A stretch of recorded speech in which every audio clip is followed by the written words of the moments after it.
기본금융으로 금융 불평등 완화 이재명은 합니다. 공익성보다 수익성에 집중하는 금융은 실물 영역보다 양극화가 심하고 훨씬 더 약탈적입니다. 고액자산가와 고소득자는 거의 무제한의 고액을 장기 저리로 빌릴 수 있지만 다수의 서민은 불공정한 금융 시스템 때문에 제도 금융에서 배제되고 있습니다. 수백만의 금융 약자들은 높은 은행 문턱을 넘지 못하고 살인적 고금리의 대부업체와 불법 사채 시장에 내몰리고 있습니다. 지난해 한국대부금융협회가 불법 사채 5,160건을 분석해 봤더니 연평균 이자율이 평균적으로 무려 401%였다고 합니다.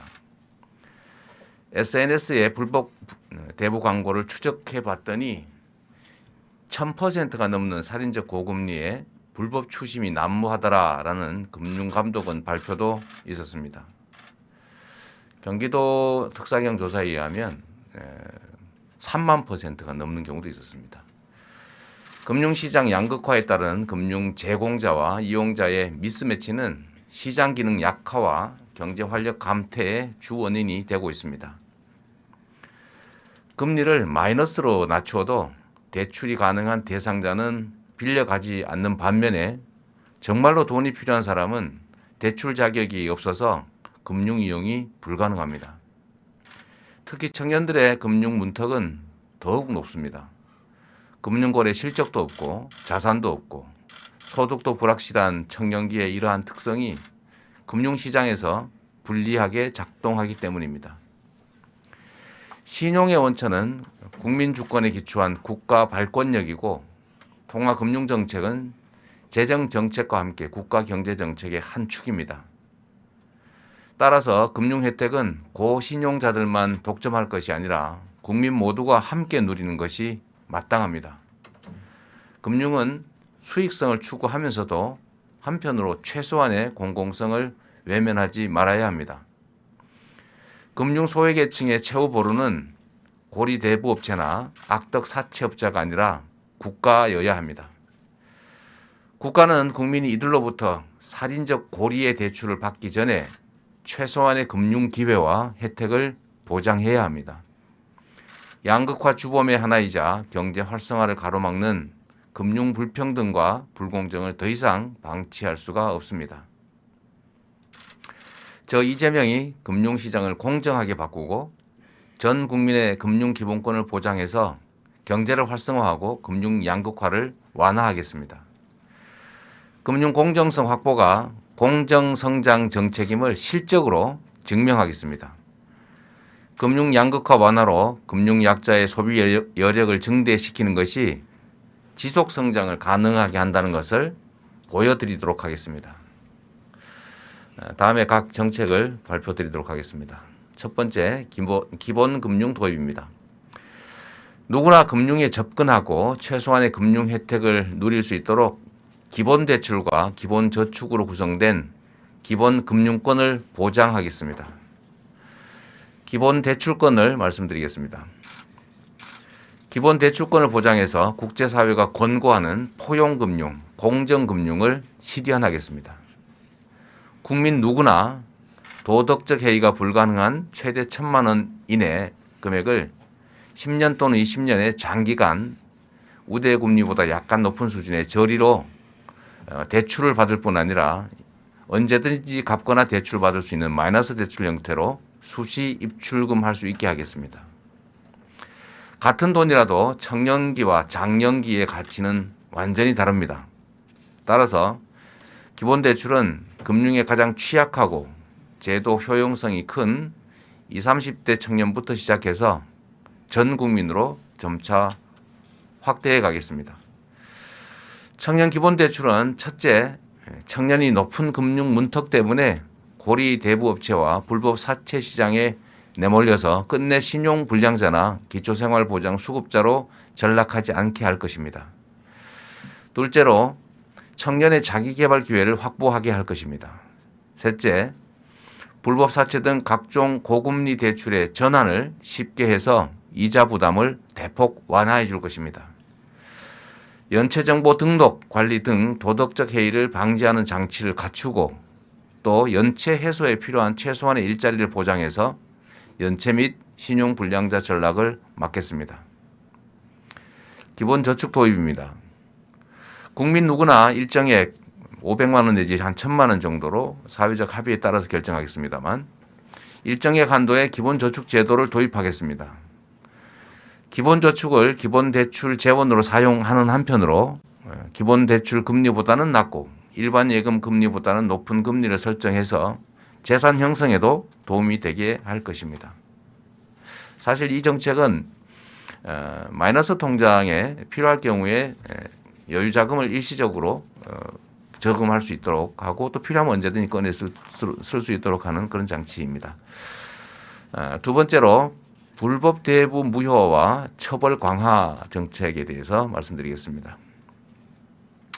우선 불법 대부 원리금 반환 금지 조치를 약속드립니다. 법이 금지한 행위를 법이 보호할 필요가 없고 또 그렇게 보호해서도 안 됩니다. 이자 제한법을 어긴 불법 대부 계약은 이자 계약 전부를 무효화해서 이자를 아예 전액 받을 수 없고 이미 받은 이자도 되돌려주게 할 것입니다. 나아가서 이자율이 허용 이자율의 3배 이상인 이 폭리일 경우에는 원금 계약까지 무효화해가지고 원금조차 돌려받지 못하게 하겠습니다. 불법 대부 처벌을 강화하겠습니다.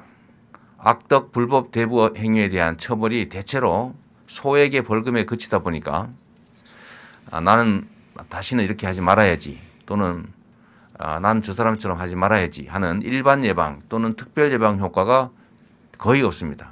그래서 다시 범법을 하거나 다른 사람들도 무서워하지가 않습니다. 금융약자의 고혈을 짜내는 악성 범죄의 처벌을 강화해서 불법 사채나 불법 대부는 꿈도 꾸지 못하도록 발도 붙이지 못하도록 하겠습니다. 세 번째로 법정 최고 이자율을 인하해 가겠습니다. 지난 7월 7일자로 인하된 법정 최고 이자율 20% 역시 금융약자들에게는 여전히 과도합니다. 10%씩 경제 성장하던 시대에도 허용 최고 금리는 보통 25%였습니다.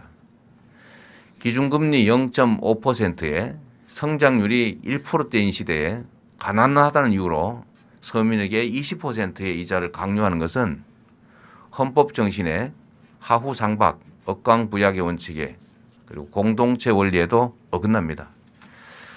경제 상황을 고려하고 이해관계자들과 충분히 협의하면서 법정 최고 이자율을 경제 성장률의 5배 이내 수준까지 단계적으로 하향 조정해 가도록 하겠습니다. 존경하는 국민 여러분, 금융 혜택을 못 받고 고리 대부업이나 불법 사채에 늪에 빠진 사람은 높은 이자를 감당 못해서 결국 복지 대상자로 전락할 위험이 크고 이것은 결국 정부의 복지 비용 부담도 늘어나게 합니다. 고리대의 늪에 빠져서 회생이 불가능하도록 방치했다가 복지 대상자로 전락한 후에 뒤늦게 복지 비용 지출로 구제하려는 것은 하책 중에서도 하책입니다. 이들의 구제에 드는 복지 비용 역시 국가의 몫입니다. 복지적 금융으로 사전에 회생 기회를 제공해서 복지 대상 전락을 막는 것이 개인을 위해서나 국가의 재정 부담 감소를 위해서나 반드시 필요한 일입니다.